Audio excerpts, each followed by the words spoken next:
Hello mga kapanalig, welcome back to my channel, your Barista Luis, your online barista. And for today's video ay maglilinis tayo ng burr grinder. So lilinisin natin itong electric grinder na ganito. So sa paglilinis ng grinder, meron tayong tinatawag na daily cleaning, weekly cleaning, and deep cleaning. So yung daily cleaning, ito yung everyday cleaning nyo. So yung iba, ang daily cleaning lang nila is yung parang alisin lang yung mga dust and excess grinds. Then syempre i-grind nila rin yung tawag dito, yung machine nila para maalis din yung ibang grinds sa loob. So yun yung daily cleaning nung iba, especially siguro sa mga malalaking machines. Pero dito, yung ginagawa kong daily cleaning, inaalis ko tong bin hopper, tsaka to. So alisin lang natin yung mga excess grind. So alisin natin yung grind chamber nya. Yan. So medyo wala na siya. And yung sa bin hopper din nya. So alisin lang din natin yung mga excess grind na naiwan.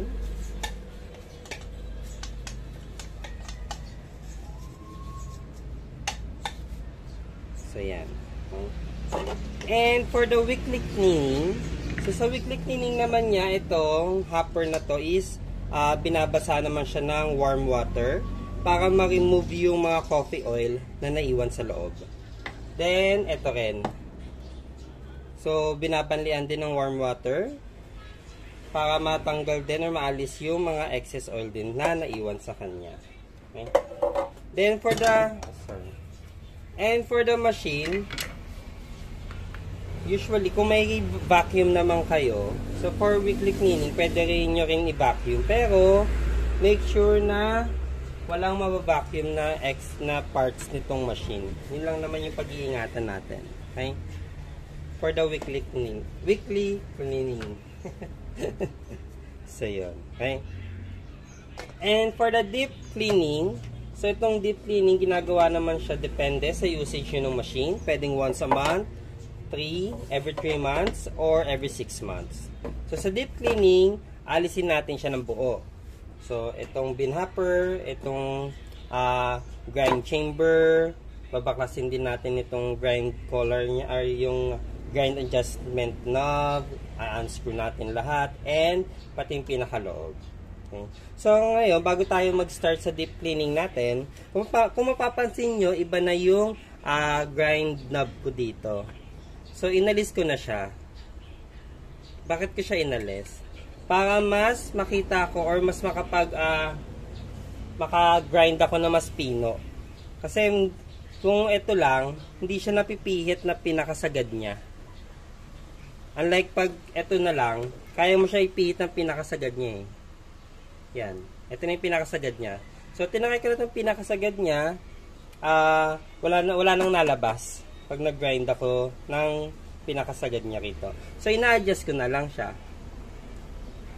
So, paano ko makikita or malalaman yung grind ko? I mean, yung setting na gusto ko.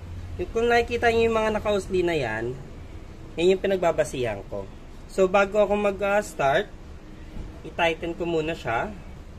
Then, tsaka ako magbibilang kung ilang gento yung gagamitin ko. So, usually, 1, 2, 3. Diyan lang ako sa tatlong yan nag-a-adjust for espresso. Kasi main purpose ko naman dito is for espresso. So, kung pang pour over or French press, gamit ko yung manual grinder ko. So, yun. So, yun lang naman. Kung gusto nyo ma-achieve yung mga yung magandang espresso na gusto nyo, tanggalin nyo lang to para mas makalibrate nyo ng maigi yung grinder ninyo or yung coffee beans or yung grind na gusto ninyo. Okay? So, yun lang. So, start na tayo sa deep cleaning natin. So, sa deep cleaning, gaya ng sabi ko kanina, tatanggalin natin lahat. So, tanggalin muna natin yung mga washable. So, ito. bin hopper and yung grind chamber niya. Or yung coffee grind chamber niya. Okay? So, ito pwede nyo naman sabunan. Pero, make sure na balawan nyo agad para hindi kumapit yung amoy nung sabon, lalo dito sa bin hopper. Okay? Kasi kung magiging maamoy yung tawag dito, kung may iwan yung amoy sa loob ng bin hopper ninyo, may posibilidad na kumapit yung amoy ng sabon doon sa coffee beans na ilalagay nyo. And same din dito. Okay? So, kaya ang ginagawa ko na lang is warm water para lang maalis yung excess oil sa loob niya. So, unahin natin tanggalin si washable parts. Okay? Then ito, since natanggal na natin to, dito na tayo sa pinaka main knob na gamit natin. Okay? So, yan. I-unscrew lang natin siya.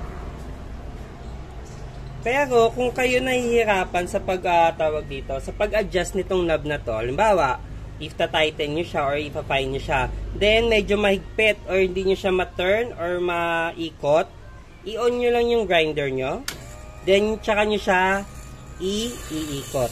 Okay? Kasi may experience ako nito na ang hirap niya pihitin. Okay? Lalo pag ita-tight ko siya or higpitan. So, pag nahirapan kayo higpitan, i-on nyo lang yung grinder nyo, tsaka nyo siya iikot. Ayan.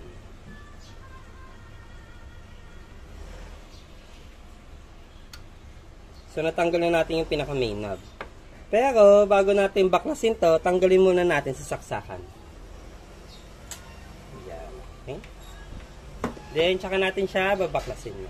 So, gamit lang kayo syempre ng screwdriver.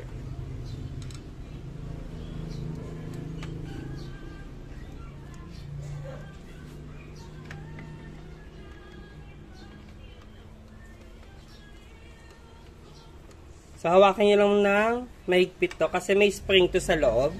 So, kung di nyo hawakan, baka pagkatanggal nyo ng screw, biglang tumalsek. Kung magtatanggal kayo nito, siguraduhin nyo na kabisado nyo or tatandaan nyo yung mga pagkakasunod ng mga parts niya.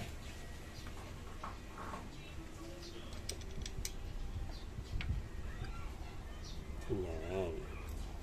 Then, kung sakaling matanggal nyo to or hindi nyo napansin o nalaglag, dito lang siya nakalagay. Pinakagitna. Yan. So, ito na yung pinaka-grinder natin. So, check natin. Close up natin. Yan. So, ito yun na yung pinakaloob ng grinder natin.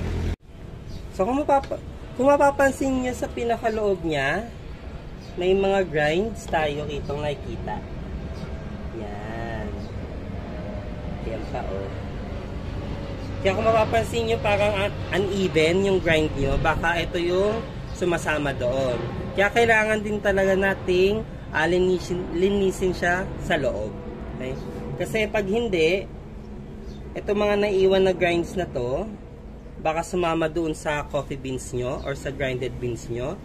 So baka maapektuhan yung lasa or yung aroma or yung flavor ng espresso ninyo. Kasi old beans na to na naiwan dito Okay?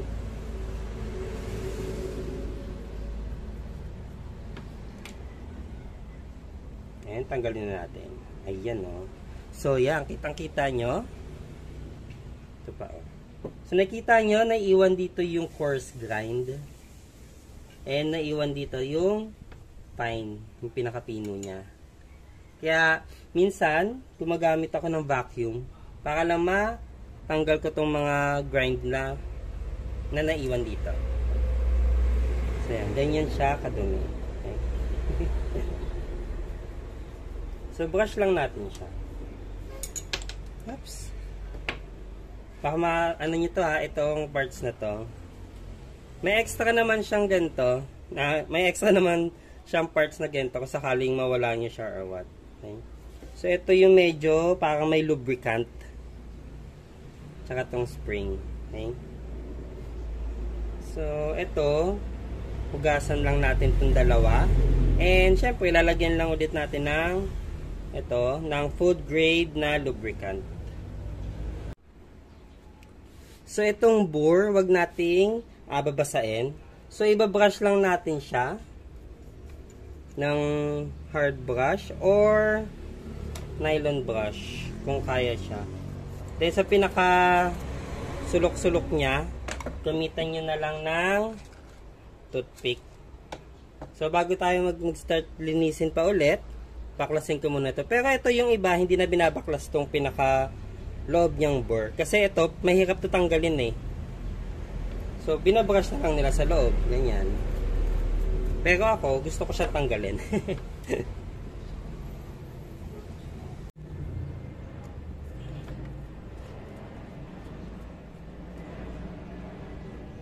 Gaya na sabi ko kanina, tandaan niyo yung mga parts.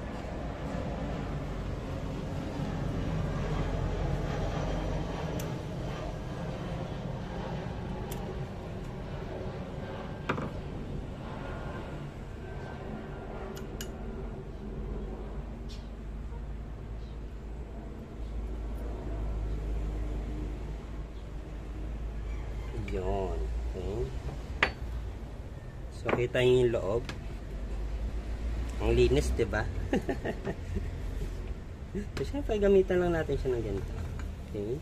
So, dusting lang natin siya. Alisin lang natin yung mga grinds. Kung may vacuum kayo, vacuum. Pero make sure lang na yung mga natatanggal na parts is malayo dun sa vacuum. Baka pati yun ma-vacuum niyo. Okay.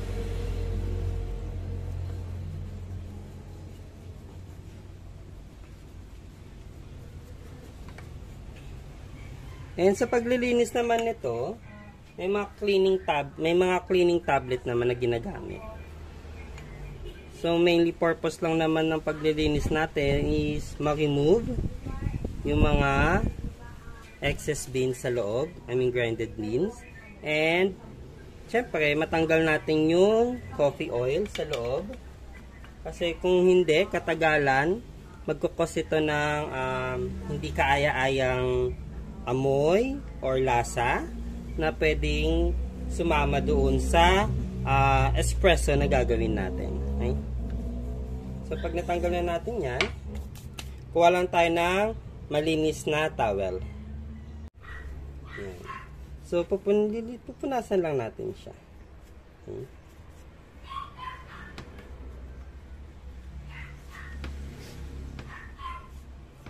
So, hindi ko abot yung pinakaloob. Gamitan ko na lang nito.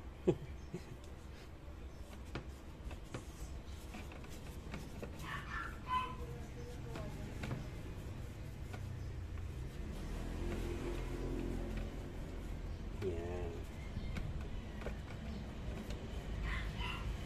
So, yun na yung pinakaloob niya. Malinis na siya. Okay. Then, ito. Oops, skip. Medyo madumi siya. And syempre, hindi naman to basta-basta matatanggalan ng punas lang or brush kasi may lubricant to. So, ito, hugasan natin. Pero, make sure na pagkatapos hugasan, tuyuin nyo siya. Okay? Kasi baka magkalawang siya sa loob. Okay? So, ngayon, dito na tayo sa flat board natin. So, ibabrush lang natin.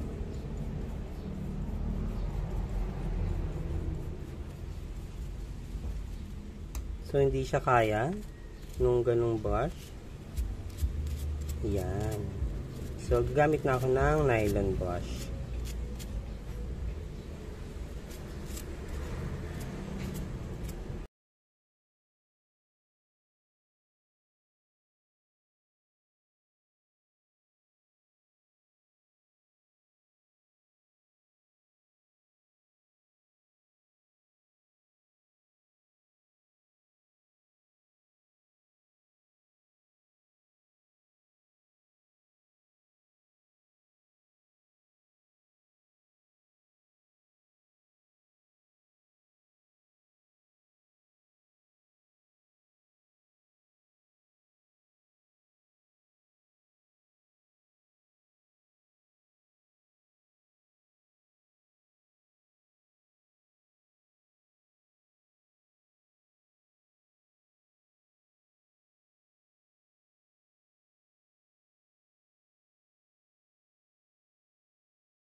So, ito na.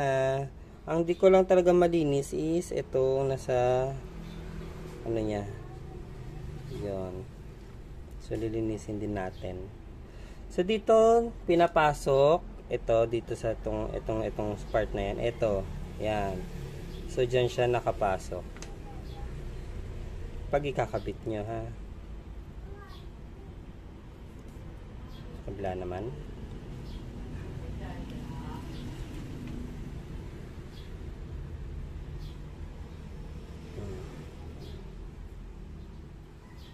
So, yun.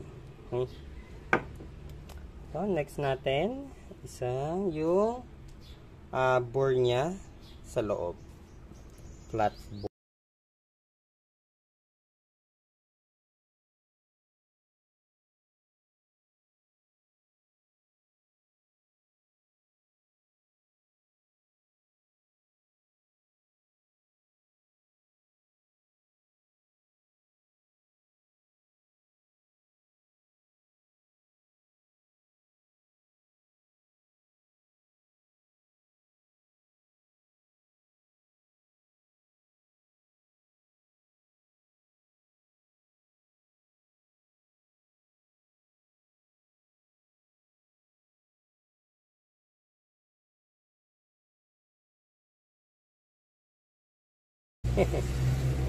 So, yan. Okay na siya. Ay, ito. Hindi na siya tatanggal talaga eh. So, yan. Okay? Then, yung mga washable natin. So, sa mga washable natin, syempre ito. Then, tsaka to. Masyado na lang close. So, wait. Ayun. So, itong mga washable natin, hugasan lang din natin siya. Okay? Sama na rin natin to at tsaka to. Okay?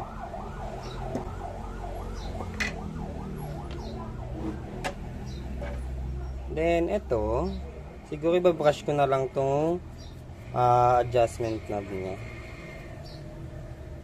Kasi wala na masyadong lilinisin dito. Okay? So, maghuhugas lang ako ha. So, ito na yung nalinis na natin. Okay? So, yung mga washable nandito, din yung mga binrush lang natin nandito. So, ito hindi ko pinakita kanina. So, brush lang din naman siya rito and punas lang din ng towel. Then, ito, mga washable natin, tutuyuin natin siya. So, pupunasan din natin siya ng malinis na towel bago natin ikabit. Okay? So, kakabit na natin yung mga tinanggal natin. So, syempre,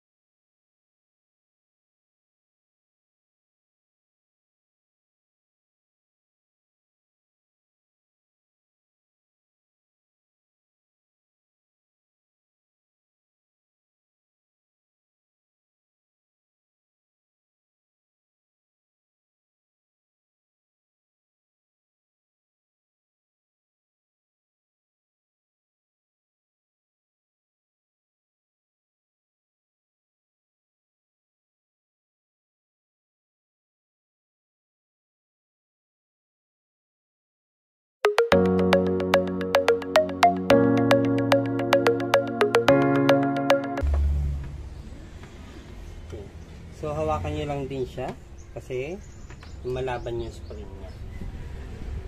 And, kapit natin yung spring.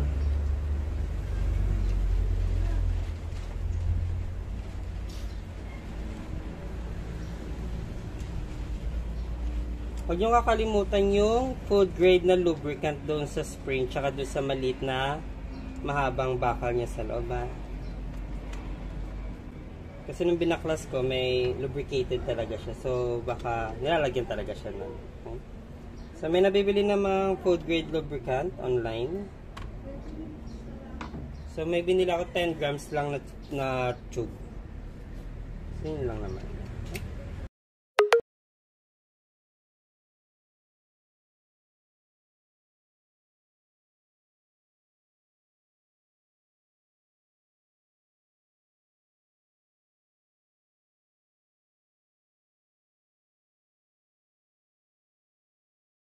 Ayun. So, working naman. Nag-grind naman siya.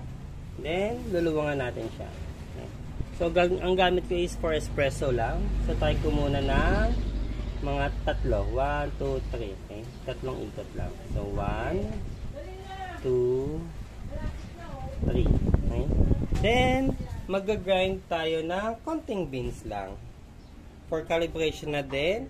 And, para ma-coat ng konting oil lang yung loob niya. Para ma-prevent yung oxidation and yung pagkalawang o yung rust niya. Okay. So, for calibration na din natin. So, check natin, na-grind natin. Walang laman. So, ibig sabihin baka sobrang higpit pa rin ito. Then, i-adjust ulit natin. Okay?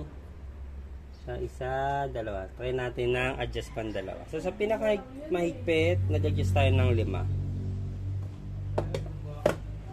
Then, mag-grind ulit tayo. Konti lang din.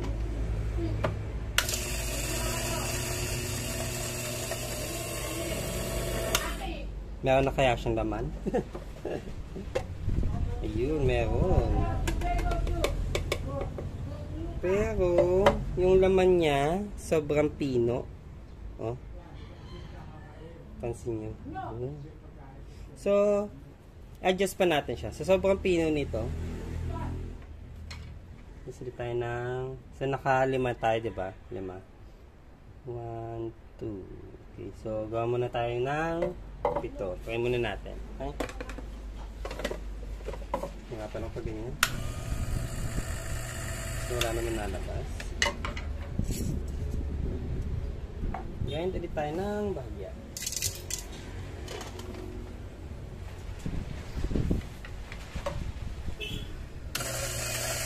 Yun.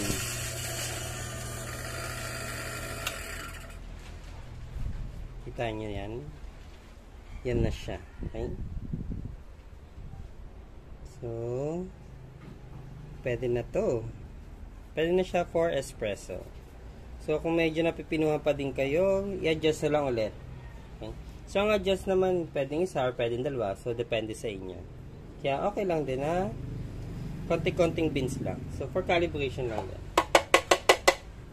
Okay? So, nakakuha na natin yung calibration ng beans natin. Nalinis na rin natin. So, dito na nagtatapos yung video natin ngayon, mga kapanali. Sana nagustuhan nyo yung video natin and sana may natutunan kayo. And huwag niyo po sana kalimutan na i-like and i-share yung video natin ngayon. And kung di pa po kayo nakasubscribe sa channel ko, subscribe na din po kayo. So, see you next vlog. Bye!